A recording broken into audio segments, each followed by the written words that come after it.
History is a book of infinite pages. The more we unravel, the more we get surprised. History has given birth to various large empires. Some lived long, whereas some short. Some emerged very brutally, while some emerged with the faith of unity. Today, we are presenting a comparison between two colonial empires. The first one is the British Empire, which emerged with the rise of Industrial Revolution and development of modern technology, and gradually collapsed after Second World War. And the second one is Empire of Japan, which was one of the greatest opponents of Britain during Second World War, especially in Asia. The Empire of Japan began to rise with the removal of Dutch from Japan and adaptation of modern technology in Japan. But the empire reached its peak very later during 20th century, after Japan captures Manchuria, Korea, Taiwan, Malaya, Singapore, Burma, and other Asian territories. Actually, Empire of Japan, after defeating the British in Malaya and Singapore, made the biggest surrender of the British Army ever. However, it drastically collapsed after the end of Second World War. So now let's move into our core topics. Regional extent of the empires during their peaks. The British Empire was on the verge of fragmentation, and the relatively small Japanese Empire, Korea, Taiwan, Manchuria, recently conquered areas in China, was expanding. The British Empire comprised the dominions, colonies, protectorates, mandates, and other territories ruled or administered by the United Kingdom and its predecessor states. At its height, it was the largest empire in history, and for over a century was the foremost global power. By 1913, the British Empire held sway over 412 million people, 23% of the world population at the time, and by 1920, it covered 35,500 kilometers, 24% of the Earth's total land area.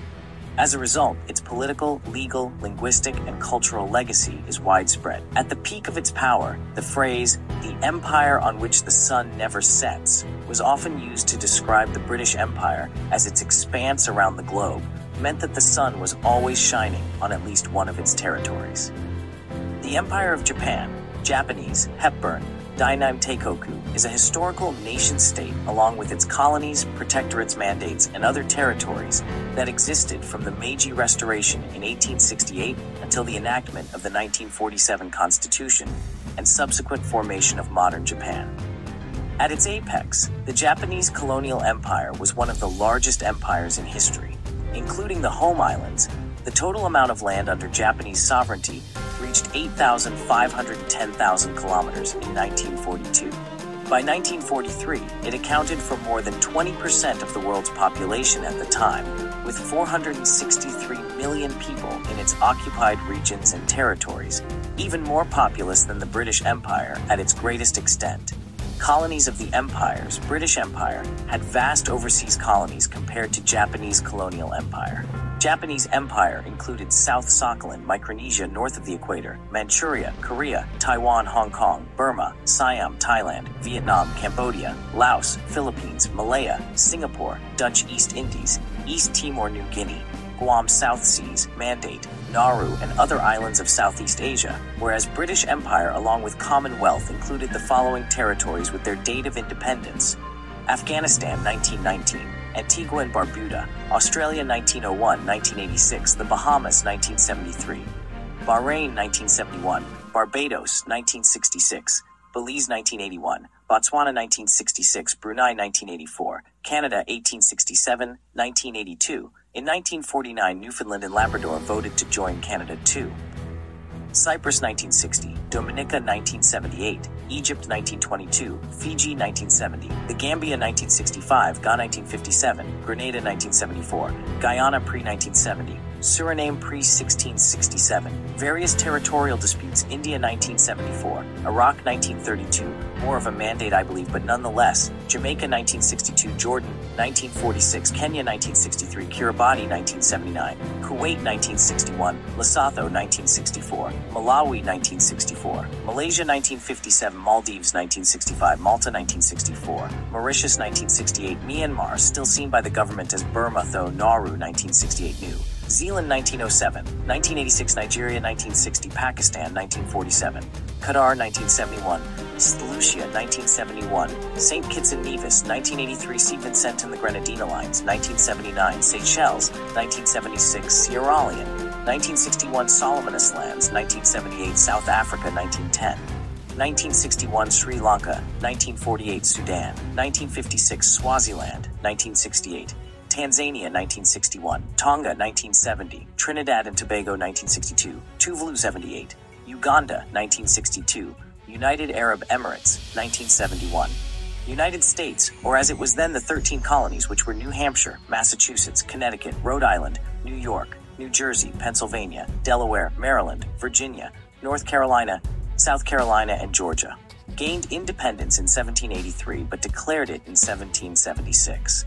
Vanuatu 1980, Yemen 1967, Zambia 1964, Zimbabwe 1980. So there you have it, folks, when the sun set on the British Empire. Rise of empires. In the 16th century, Britain began to establish overseas colonies. By 1783, Britain had built a large empire with colonies in America and the West Indies. The Japanese delivered defeat after defeat on the British. The Japanese took Malaya and then Singapore, resulting in the biggest surrender of a British army ever.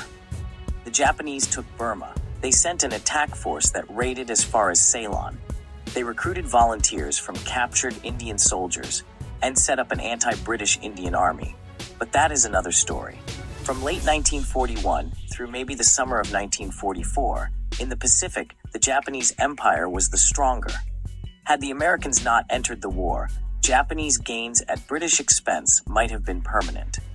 After the Japanese inflicted several defeats on the American Navy, at Midway, the Americans destroyed almost half the main Japanese strength of aircraft carriers, and then bled the IJN in the many naval encounters off Guadalcanal. The Japanese did win several of the battles. Japan's empire then was crippled by a ruthless and extremely effective American submarine campaign, one that made communication and shipping between segments of their empire difficult. Since this is a hypothetical, one variant would be the Japanese facing more of the British strength if they had not been fighting the Germans in the air, at sea, and in North Africa. They'd still have had to keep large forces at home in case the Germans decided to strike. That would have meant much more of the Royal Navy in the Indian and Pacific Oceans, and the military strength of Australia and New Zealand available, instead of Australian forces in the Mediterranean. That is an unknowable. Ship for ship, the IJN was perhaps the best navy in the world in 1941. The British did not yet have much in the way of aircraft carriers, or much understand their potential, so it seems quite likely the IJN would have inflicted serious defeats on the Royal Navy. The British would have faced near rebellion in India. They would still have been allied with the Americans and would still have been on the winning side. Power is composed of several factors, not all military. Part is industrial capacity, part is raw materials, part is food production, part is the manpower pool. British industry was considerably better than Japanese industry in quality and quantity overall, although the Japanese had some advantages. Optics and torpedoes come to mind.